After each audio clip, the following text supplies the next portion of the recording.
As Donald Trump prepares to walk back into the Oval Office, we were talking about some of the voters who sent them there. And specifically this morning, we are focusing on men. While Republicans made gains with almost every single demographic in 2024, including women, it was young men under 30 and Latino men of all ages who broke the most for Donald Trump in what some have dubbed the bro vote.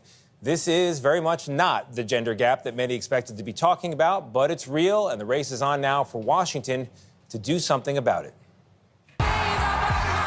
As Kamala Harris campaigned to be America's first female president, when we fight, we win. With the support of some very powerful women behind her, we're not going back. The buzz leading up to the election was often about the female vote. Women will be the beacon in this election. Young women, in particular, have the ability to be determinative in this election. But men, too, as it turned out, had some big motivations. A lot of men were just sick of being told that they're terrible and there's nothing they can do. And that's, I think, the huge mistake that Democrats made. There's truth in that, says Richard Reeves, a senior fellow at the Brookings Institution think tank, whose research is focused on men. They have come to believe that the progressive agenda on behalf of women has felt it necessary to somehow either dismiss or even denigrate men. And they're over it. As the world has changed, many men have lost their place in it, Reeves says, a problem he details in his book Of Boys and Men. There is something deeper going on here.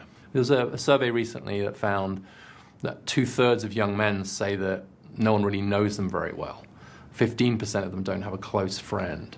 And what I hear a lot is just this sense of being unclear about why and how I am going to be necessary.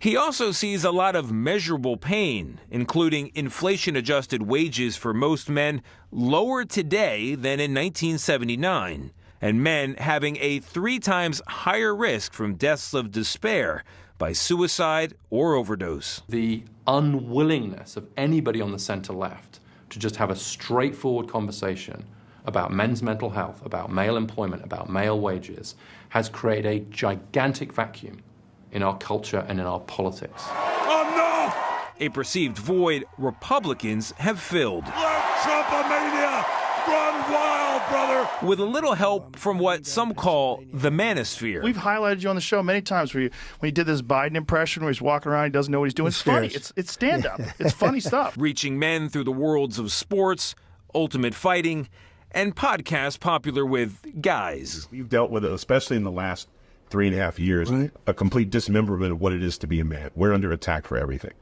We are. Politics is sometimes about the dirty business of making people feel like you like them. It's such a good point. It's not always about does the voter want to have a drink with you, the candidate. It's does the voter think the candidate would want to have a drink with you. Trump appealed to men because he appealed to men.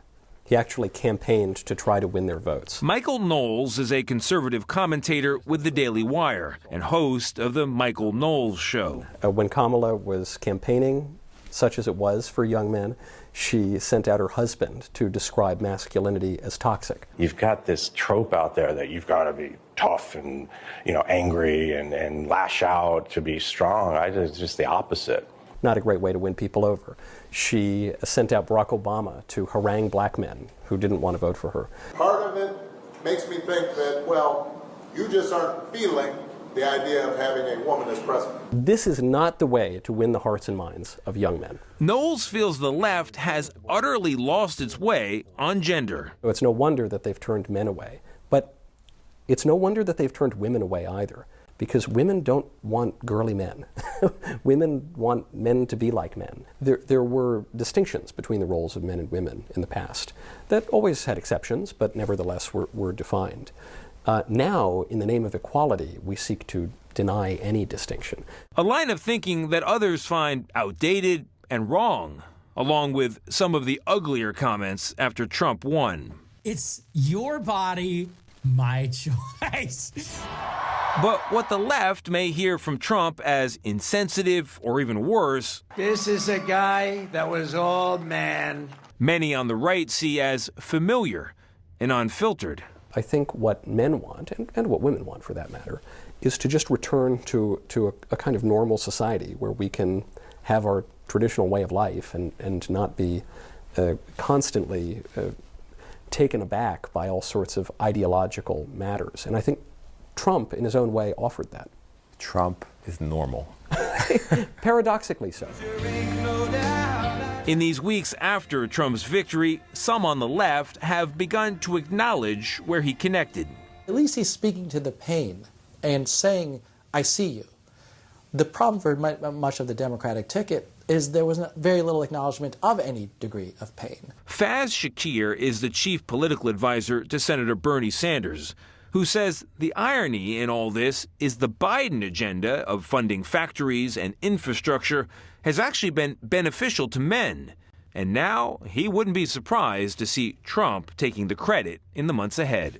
Campaigning for president these days is a performance art. Certainly Democrats are great at having a 10-point policy plan, and I tend to agree that we have a better approach for the future. Republicans are much better at the performance art of how you campaign, and that's something we've really got to change. The big question for Democrats is how they make that change ahead of the next election, somehow reaching men, but in a way that doesn't put off their progressive base. So who did all of this to men? Who's to blame? That's the danger, isn't it? If there's a problem, there has to be a villain. This is not the fault of feminism. This is not the fault of the women's movement. This is definitely not the fault of women. And so if the problem on the more, say, reactionary right is to say, yes, men are struggling because we've gone too far with all this women's nonsense, let's go back, right? Let's go backwards. That's not the way forward. But the problem sometimes on the other side, on the progressive left side, has been to say that by definition, men can't have problems because men are the problem. And I know when you hear about men's problems, you want to roll your eyes and play the world's tiniest violin. But Richard is right. You don't have to make a choice here. You can care about men who are suffering, and there are a lot of them. That's real. And also care about gaps in where women are. Well, you can't deny that Donald Trump made a connection to men. I love the guy who said Trump appealed to men because he appealed to men. You have to speak to people. That's You really do. Yes.